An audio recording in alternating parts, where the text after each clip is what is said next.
What's up guys, Alex Macklin here, and in this video I'm going to show you how to create a recipe for a bulk meal or bulk food in MyFitnessPal, and then also a super easy way to log it so that basically you can log however much of a serving you want, because sometimes you may want more or less than what the recipe calls for a serving.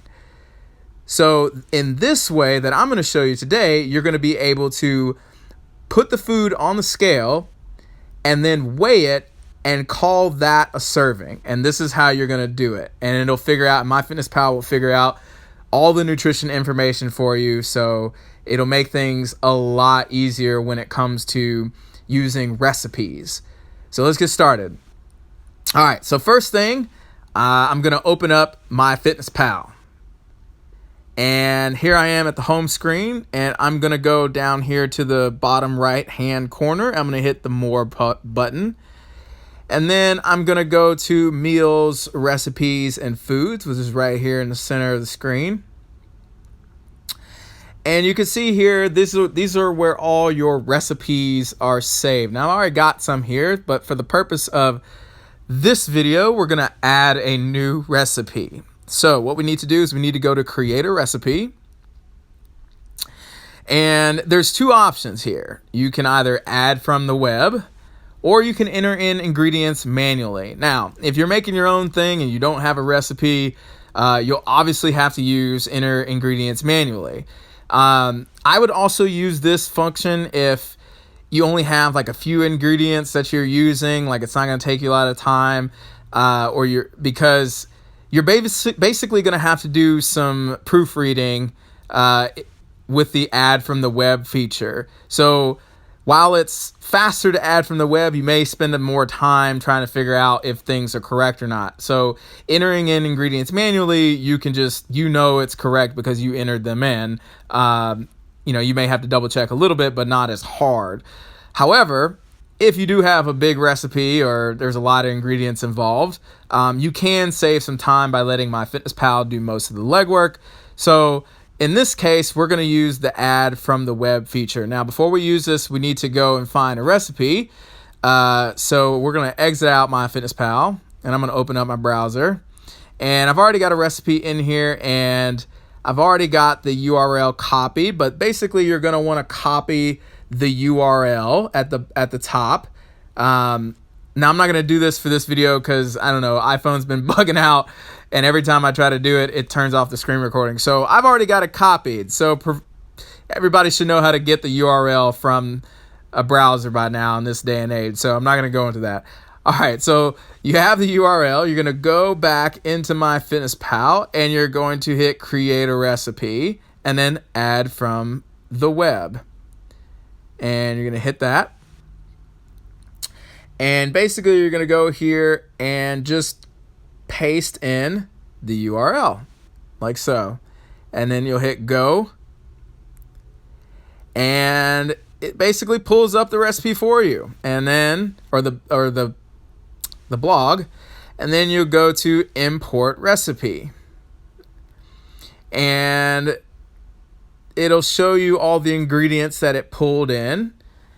Now, here's the tricky part. So make sure this is correct. So make sure this matches what they say to use and in the amounts and all that kind of stuff, because the next thing you're going to do is you're going to hit this right arrow, and it's going to try to match the ingredients. Now, this is where it gets tricky. So it found some unmatched ingredients. So you're going to have to triple check these ingredients. And MyFitnessPal is really nice, and it tells you, like, in italics at the bottom of each ingredient, like what it was supposed to be, and then it'll show you at the top in bold what it matched to and the amount. So you'll need to check to make sure this is correct. So first of all, it says that we have some unmatched ingredients, so we're going to need to find it. So ghee, we'll just use this ghee oil, and it calls for 1 tablespoon. So we just need 1 tablespoon, and there we go, and add it. and it should be there at the bottom. Now, double, triple check everything. So right off the bat, we can see here that 2 chicken sausages of choice. It pulled up healthy choice cream of chicken soup. Wrong, wrong, wrong. So let's go and fix that. So you can tap on that, and you want to hit search for alternative. And we want chicken sausages. And there we go. We found some chicken sausage, and we need 2. And we'll just use this for now. Another one, mac and cheese. It said 1 cup shredded cheese of choice. It's getting confused by the extra language that the imported recipe uses. So watch for that. Search for an alternative. We want shredded cheese.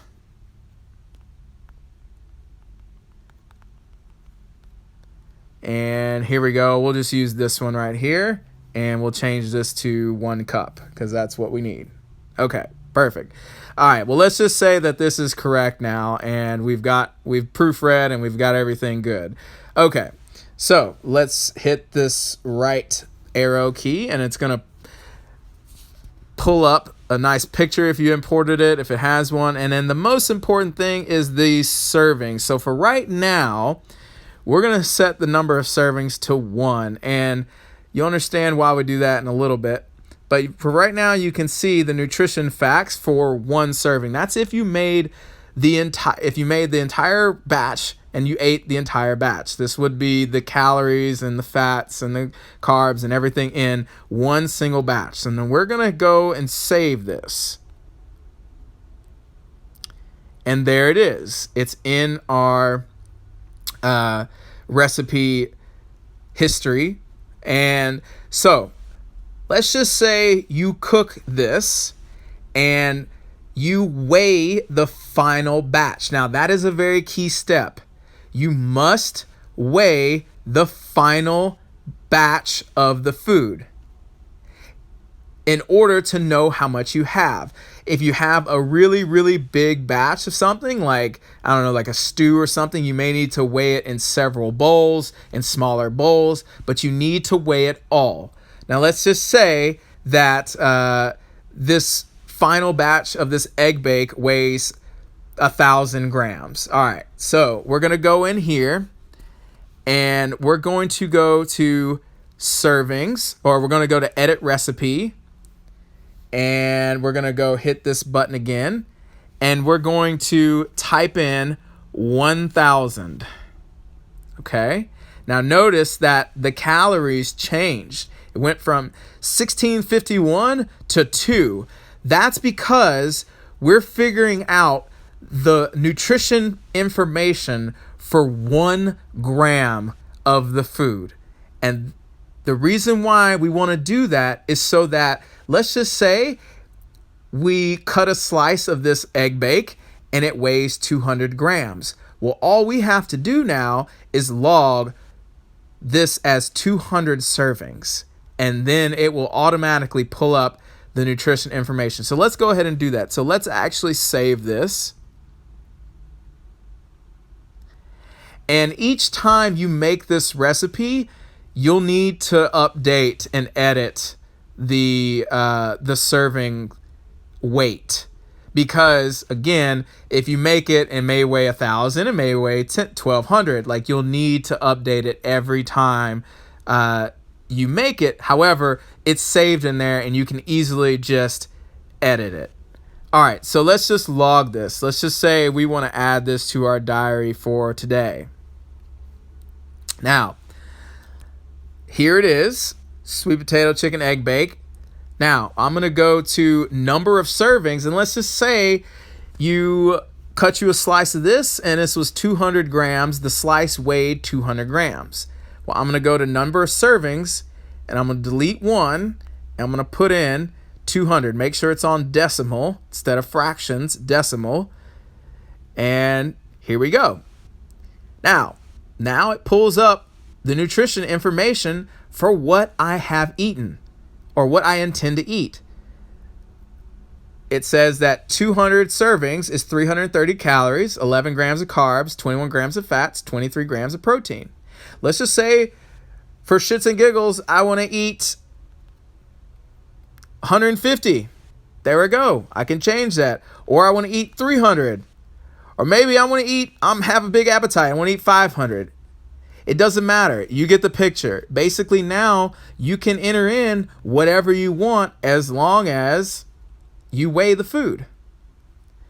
And that is a super easy way. And now you don't have to try to figure out exactly what one serving is. You know what one serving is now.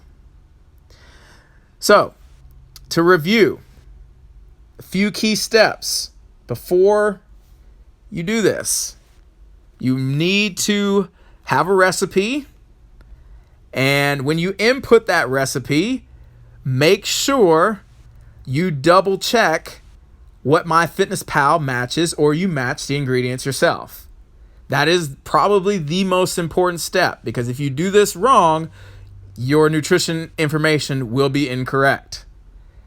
The other thing is, the other most important step is to make sure you weigh the final batch of the food. So once you cook it, you need to weigh it all, and then you can determine how many total grams you have in that batch. And that's what you're going to use in the recipe builder for the number of servings. Now, when you go to log it, you're going to enter in how much the food actually weighs in terms of grams. So if you weigh 300 grams of this on the scale, you're going to put in 300, and that's what you're going to log. Pretty simple. All right. I hope you enjoyed this little tutorial. Like I said, this is a game changer. This will make logging and creating recipes a lot less stressful, and you'll be a lot more on point with hitting your macros. Thanks, guys.